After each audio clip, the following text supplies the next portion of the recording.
Bom dia, boa tarde, boa noite. Não importa o momento que você vai ver esse vídeo, esse material, mas com certeza ele vai fazer você pensar muito.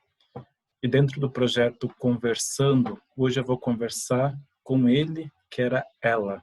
Conheci como Letícia, hoje é Arthur, o menino trans que vai falar um pouquinho conosco sobre a sua trajetória, todo esse processo, e vai tentar ajudar a gente a entender um pouco esse universo que tão evidenciado está, mas que tão pouco conhecemos.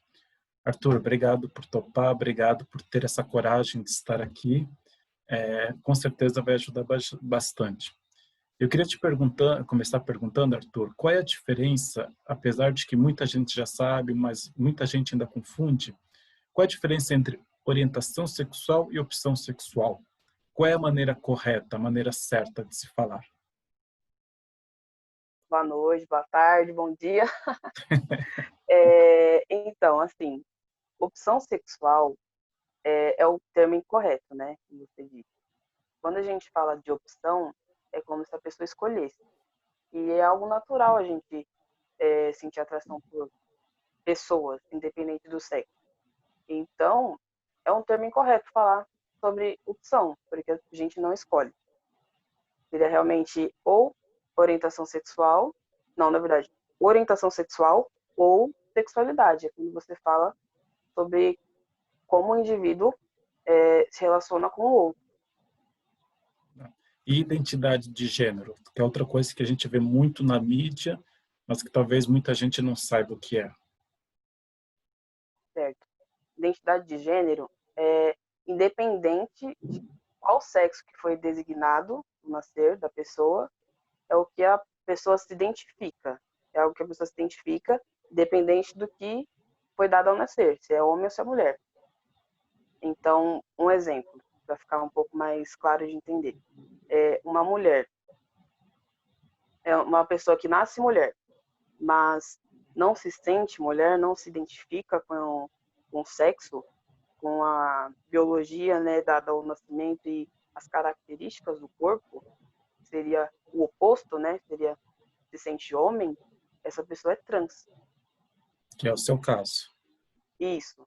Agora, se fosse uma mulher que não tem nenhum tipo de desconforto com isso, que para ela tá tudo ok, ela é uma pessoa cisgênero, onde, independente da orientação, né, sexual, a pessoa cisgênero pode ser lésbica, pode ser hétero. Isso são coisas diferentes e a pessoa também confunde muito, né, quando a gente fala desses dois termos. Tá. E você sendo trans, como que foi para você esse processo, Arthur? Como é que foi, de repente, você fala, meu, eu não sou lésbica, eu não sou hétero, eu não sou bi, eu sou trans. Como é que foi para você se descobrir? Não sei se esse é o termo certo. Se eu estiver usando algum termo errado, você tem toda a liberdade de me corrigir, porque eu quero aprender, tá? É, Mas como é que foi esse processo para você até chegar a você se entender como um homem trans? foi um processo longo, porque assim, eu sempre me considerei uma pessoa bi, né, desde os meus 15 anos, mas ver que eu tinha alguma coisa faltando, uma diferença mesmo que eu tinha, que eu tenho, foi dos 18 para cá. Dos E 18 anos que eu hoje vi, você está com quantos anos? 22. 22, tá? Porque eu sempre gostei de meninas, de meninos, enfim. Mas isso não tem nada a ver com o caso, porque é uma coisa interior minha, né? Então, eu tinha algumas atitudes, eu tinha algumas coisas que não condizem, né, com gestos de uma pessoa cis, vamos dizer assim. Queria raspar aqui para crescer barba, fazer umas coisas que, tipo, era inconsciente, eu não sabia.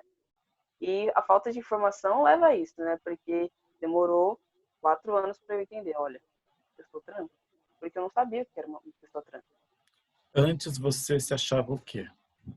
Antes de você saber o que era uma pessoa trans e você se identificar como um homem trans. Antes você Eu se era identificava como? uma garota, uma menina lésbica, bofinho, né? Caminhoneira, como dizem. E tava tudo bem e não tava, né? Porque eu fazia como eu disse, a barba, cortar o cabelo bem curto, não gostava de nada crescendo. E foi uma das coisas, umas coisas mínimas, né? Mas foi uma das coisas que diferenciou de uma pessoa lésbica, bi, que se sente cis, porque é normal. Hoje a sua família sabe. Se não sabe, vai saber depois desse vídeo. Vai, graças a Deus, vai. Vou jogar no já e já é. Beleza. Como é que foi então esse processo do primeiro momento de você se identificar como bi e depois como trans para sua família? Como que eles reagiram? Como que foi digerido? Como que foi a adaptação para eles? Foi fácil? Não foi? Teve resistência? Como que foi? Na verdade, eu acho que eles já até sabiam, estava esperando que eu falasse mesmo, né? Porque é difícil esconder, assim. Pelo menos para mim, não tem como eu fugir da minha essência, né? Vamos dizer assim. E no começo, quando foi para me assumir lésbica, bi, enfim, foi como uma bomba. Uma bomba que tipo, pode acontecer na família do outro, mas quando é na minha, já muda de figura, né? Mas eu não liguei assim, tipo, eles vão me julgar, enfim. Sorte a minha que eu não tive nenhum tipo de violência, né? Porque tem pessoas que se assumem e são, embora expulsas de casa, são agredidas, e isso não aconteceu comigo. Porém, teve uma resistência de tipo assim, mas não precisa, né? Ser assim, enfim. Mas era uma coisa que já estava acontecendo, já acontecia antes, e eu tinha certeza do que eu queria. Às vezes a gente vê muita gente falando assim, né? Quando se assume, você pode ser da porta para fora, mas para dentro de E casa não. Então, se vem com o namorado ou a namorada, é um amigo, é uma amiga, mas não é o seu namorado ou a sua namorada. Isso passou por você também ou não nesse primeiro momento? não porque eu era uma pessoa mais, na verdade, eu sou uma pessoa mais reservada, então eu não trazia pessoas em casa, enfim, não tinha foto no Facebook, Orkut, essas coisas de eu ficando com alguém, enfim, então era uma coisa mais minha mesmo. E Não quando tive você... esse. Pode terminar, desculpa. E quando você...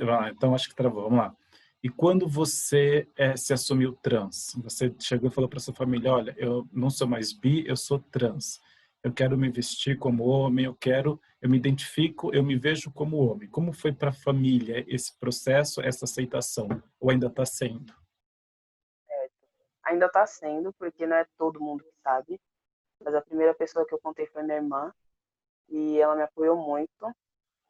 Ela disse que estaria comigo para tudo, né? E foi quem me empurrou para me falar com meus pais também, porque eu sei que tem todo um processo e muitas mudanças vão ocorrer, então tive a eu tinha que falar, né? Tinha que chegar e falar, olha, é isso e ponto, porque como antes eu já falei que eu era bi, eu queria só apenas o respeito, foi o mesmo. O Queria só que o que, respeito e a resposta deles. o que que mudou da época da Letícia para o Arthur hoje? Eu acho que muita informação que eu não tinha antes, eu tenho agora. Se eu tivesse essa informação de que existe homens trans, enfim, talvez eu acho que até com 16 anos eu já teria começado a transição. Porque é algo que gera um incômodo. A transição é quando você deixa de ser, no seu caso, menina para ser menino. Isso. Isso, o termo que se usa é transição. E esse período da transição, como é que é? Como que você encarou esse processo de dar a cara a bater? Porque, na verdade, você está dando a cara a bater, né? Você tá se mostrando para sua família, para seus amigos, no trabalho. Como que as pessoas reagiram e como você reagiu quando você falou, eu quero fazer a transição? Tá algum barulho aí ou não? Tá tudo bem. Vai lá, continua, não tem problema. Tá bom. Ixi, eu até esqueci o que você falou, que eu me perdi. Não, não tem problema, vamos lá de novo. Como é que foi esse processo da transição? Quando você falou, olha, eu vou fazer a transição. Porque uma coisa é, talvez as pessoas, né, familiares, amigos, ouvir e ver de fora como você está falando. Mas quando você deu a cara, bater e falou, eu vou fazer, como é que foi para todo mundo? É, não sei nem explicar, porque foi algo assim que demorou muito para eu falar, né? Eu até mesmo comecei alguns procedimentos mesmo antes de informar minha família, mas vamos dizer assim que não me tratam como Arthur ainda, Isso te magoa? um pouco, mas eu também respeito o tempo deles, porque tanto para mim me entender quanto para eles é um tempo, né, para digerir tudo isso. Então, é isso. Hum. Mas em relação a outros âmbitos, tipo trabalho, amigos, foi mais fácil. Você tinha medo de falar para sua família? Você falou que começou até antes de falar. Mas que medo era esse? Medo da falta, né, de aceitação que a gente sempre tem, mas se eu parar para pensar, eu não preciso da aceitação de ninguém, porque é algo que vai beneficiar somente a mim, né? Mas é importante o apoio da família. Sim, com certeza, o apoio da família é muito importante. E quem está me apoiando mais assim em relação a pai e mãe é minha mãe. Minha mãe já me aceita, viu realmente o que eu quero e E quando, tá. e quando você decidiu fazer a transição? Quando você decidiu, não, eu não quero ser bi, eu quero ser trans. Quem que você procurou? Como é que foi? Quais foram os primeiros passos que você fez? Não, gente, bi é diferente. Bi Bi, é a gente... orientação. Tá, mas... Não, tipo, ser cis, seria falar, tipo, tá tudo bem sendo mulher, entendeu? Uhum. Não, sim, mas eu digo, quando você decidiu fazer a transição, quando falou, não, eu quero ser trans, quem você foi buscar ajuda? Aonde você foi buscar? Ah, entendi. Primeiro eu pesquisei muito na internet, vi vídeos no YouTube, essas coisas. E também não tem muita informação sobre, eu procurei bastante. E eu vi que para iniciar no SUS, eu tinha que ir primeiro no posto, na UBS, né, de referência da minha região, e entrar lá com acolhimento, né, para conversar sobre a minha situação com a enfermeira. Foi o primeiro passo de tudo. Foi constrangedor fazer isso? Chegar numa UBS e pedir, falar que você quer fazer a transição? Foi um pouquinho, porque foi difícil para mim contar, mas ela me acolheu bem. Ela foi sincera que ela não sabia como agir, né, no momento, como seria o procedimento, e ela pediu para me aguardar. Porém, isso foi em fevereiro, no início de fevereiro. Como veio a Desse ano. pandemia, coisas, isso. Aí a gente não teve mais comunicação. Uhum. E aí, o que você descobriu? Quais são os passos que são precisos para você começar e para fazer a transição? Eu fui um pouquinho chato, persistente, né? Eu ia lá direto, tá lá, eu preciso passar com o psicólogo, porque isso eu já sabia, né? E para iniciar o tratamento hormonal, é preciso que passe com um psicólogo primeiro, onde ele vai dar um laudo informando que tá tudo bem, que não é uma coisa que é mental, né? Enfim, é algo que eu mesmo quero. E Não depois, tem influência mental, assim, sabe? De alguma doença ou coisa do tipo. não é nenhum distúrbio, vamos dizer assim. Isso, é. Uhum. E aí depois, você pega esse Depois, laudo, o que que você faz com esse laudo? O que que você vai fazer? Porque ainda não começou, né? sim.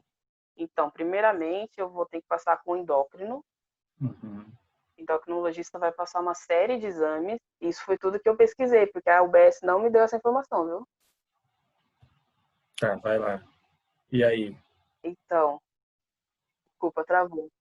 Tá. Então, aí o endócrino pede todos esses exames, testosterona, é, testosterona não sei o quê, um monte de coisa, uma série de exames. E depois de feito, ele vai verificar qual que é a testosterona que mais adequa com o meu organismo. Porque existem diversas formas, diversos tipos de testosterona que a pessoa pode tomar para ter essa hormonização, né? Essa terapia.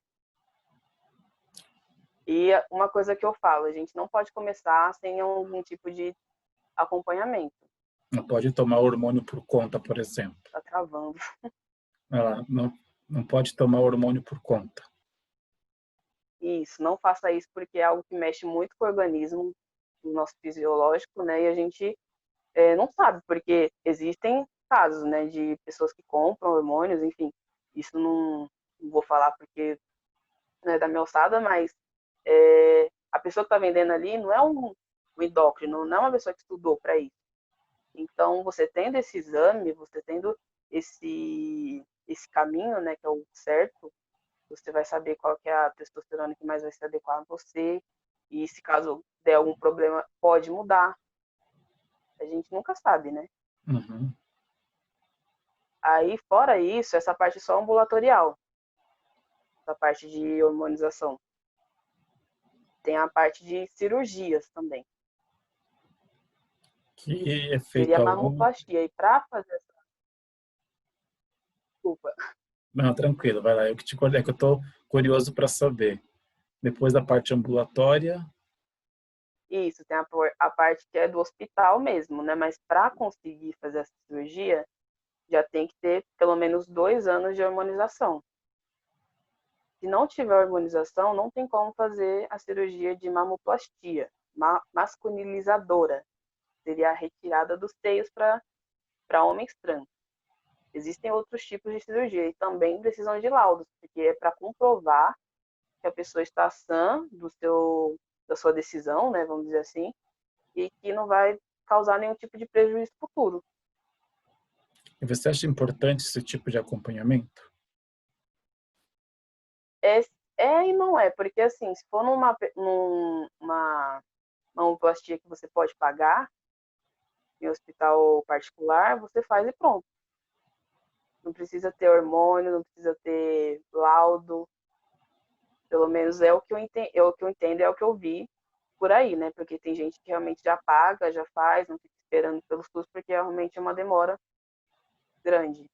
Então, existe uma política para isso, mas é de difícil acesso, pelo que você está me falando. Difícil acesso e muita falta de informação também, né? Porque foi muito complicado para mim chegar nesse, vamos dizer assim, patamar, né, de informações. Você acha que é difícil porque também tem poucas pessoas trans que estão indo, ou porque realmente existe um desinteresse de alguns profissionais em cima disso? Eu acho que é mais o desinteresse e a falta de informação, porque as pessoas trans acham que é só quem paga, né, que pode fazer, maioria, né, desculpa, pode fazer algum tipo de cirurgia, mas não, a gente tem esse direito. E é algo que não é divulgado. A gente tem que ir muito atrás disso para poder ver realmente que tem direitos. E muitas pessoas estão na fila, não são poucas, a fila é mais de 4 anos, se eu não me engano. Nossa, é muita gente. É muita gente. Nossa, beleza. E como é que está sendo para a família esse processo da transição? Quando, por exemplo, te chamam de Letícia, ou percebe que você, de repente, não é mais a Letícia, agora é o Arthur, e aí você acaba lidando, tendo que não lidar, te magoando às vezes. Como é que está sendo esse processo para sua família, que convive com você direto e está vendo esse seu esforço? Olha, assim, antes eu não ligava muito por me chamarem de Letícia, enfim, ela, dela, essas coisas, né? No Mas eu feminino. mesmo comecei a me posicionar, falando, eu estou cansado, eu fiz aquilo, no verbo masculino, né? Uhum. E quem me ajuda mais nisso, que me apoia assim, né? É mesmo meus irmãos, que me chamam de Arthur, tentam controlar ao máximo, né? Se policiar para ver que eu estou de acordo, né? Mas as pessoas continuam me chamando de ela, às vezes dá até uma coisa assim na minha cabeça, porque é muito confuso, né, no começo. Porque eu tenho que falar de um jeito com a minha família e de um outro jeito na rua, ou de outro jeito com outra pessoa. E não é assim que eu queria que fosse ele, ponto, acabou. Mas eu sei que é um processo que eles vão se acostumar. E como é que você está se acostumando? Eu lembro que um dia nós estávamos conversando e você falou, às vezes chamam o Arthur em algum lugar, às vezes, até para mim, né, entender que sou eu preciso, às vezes, né, como é que está sendo para você esse Arthur, esse Agora nascimento? tá um pouco melhor do que essa época, assim, porque eu tô me portando já como um Arthur porque eu já troquei o meu documento, né? Que a Já gente fiz a... chama de, então no caso, desculpa, só para entender, você tem um nome social, a gente chama Arthur, é um nome social ou agora não, é o seu nome de registro? meu nome de registro. Tá. E como é que, qual é a Então, diferença entre o nome social e o nome de registro? nome social é como a pessoa quer ser chamada, independente de qual o nome que está no registro. É um direito da pessoa, mas a pessoa tem que ser maior de idade para solicitar o nome social. E quando menor, tem que ter a confirmação, a autorização dos pais. Uhum. Então, o nome social não altera o nome de registro, entende? A Tá. pessoa tem esse direito de ser chamada pelo nome social, porque é como ela se sente, é isso. E o nome de registro é quando você vai lá no cartório e troca o seu nome. Desculpa, travou, só vi, vai no Ah, ah, cartório. e troca o seu nome, que você falou que é retificação, o termo certo. Explica para a gente, então, o que é retificação, como é que faz, que processo você teve para trocar o seu nome de registro. Então, a retificação já é diferente do nome social, é onde você troca realmente o seu documento, a sua identidade, sua certidão de nascimento. E assim, a gente tem que primeiro procurar o cartório que foi registrado, para saber quais os documentos que precisam, quais são as taxas, enfim, tem uma série de burocracias, né, para você fazer esse processo, que pode ser um pouco demorado. O meu foi mais ou menos 3 meses para fazer, Bastante. porque era muitas certidões, muitas coisas que tipo, é um pouco difícil de encontrar, mas a maioria foi feita pela internet mesmo, então foi tranquilo. E é isso. Uma outra coisa é que o cartório é obrigado a fazer. Não tem essa de, ah, não fazemos, ah, isso não existe.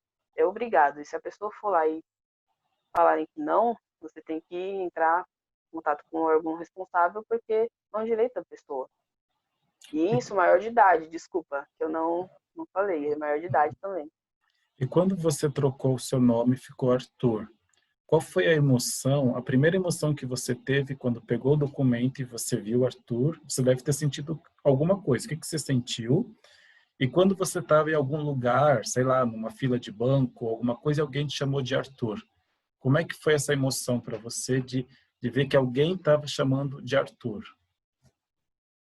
Nossa, uma coisa maravilhosa. Foi tão louco que eu perdi o RG de Letícia e fiquei só com a certidão. No mesmo dia que eu peguei a certidão, eu perdi o RG. Foi algo que é como se fosse assim, você não precisa mais disso. E realmente, foi o que eu imaginei. Lógico que eu vou ter que fazer outra RG, agora com a pandemia é um pouco mais difícil, né? Mas foi uma sensação de alívio, porque foi muito complicado para fazer essa retificação, porque eu senti muita má vontade do pessoal do cartório em fazer isso, porque tanto que a pessoa responsável tinha uma pasta e ela olhava, né, quais eram os documentos que uma outra pessoa fez a retificação e comparava com o meu. Eles não tinham esse hábito, né, de fazer isso. Aí tanto que eu lembro que teve uma vez que tinha um tal documento, mas era uma mulher trans, era diferente. Que ela tinha que ter e eu não. E a pessoa insistindo comigo que eu precisava de ter esse documento. E era muitas coisas que vinham assim, sabe, que me deixava, nossa, mas parece que vai demorar tanto. E quando chegou, e foi essa pessoa mesmo que me deu a certidão. Uhum. Nossa, eu tremia, eu tava naquela coisa de, ai meu Deus, entende? Foi maravilhoso, foi tipo uma vitória, né? Porque realmente foi uma coisa difícil para mim. Aonde foi o primeiro lugar que te chamaram de Arthur com os documentos? Foi no médico? Foi na feira? Onde que foi? Primeiramente foi na UBS mesmo. Foi depois que eu entrei em contato, né, informando sobre a transição, foi quando eu tive que realmente trocar o nome no cartão do SUS para pegar uma receita minha. E foi quando eu chamou Arthur, Arthur de Lima, enfim. Aí ai, sou eu mesmo. Foi outra coisa que, tipo, deu um choquinho, assim, sabe, de, nossa, que diferença. E você E, percebe... Pode falar, desculpa. desculpa. Não, E pode. o lugar mesmo que mais me chamou de Arthur, por enquanto, é o posto, porque foi a única coisa que eu consegui retificar com a certidão ainda, né? Eu não peguei o RG. Uhum. O RG já vai sair como Arturo novo, agora depois. E Beleza. Que bom, que bom. Parabéns. aí agora eu não Parabéns. posso perder o RG. Vocês estão perder o RG. Que bacana. E me diz uma coisa, você já fez a retificação, você passou por toda essa questão da escolha do seu nome.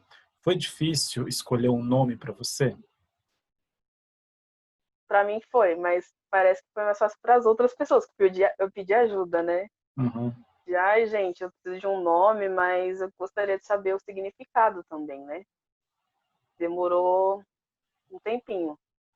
Aí quem me ajudou mesmo foi uma amiga minha namorada, falaram, por que você não escolhe esse?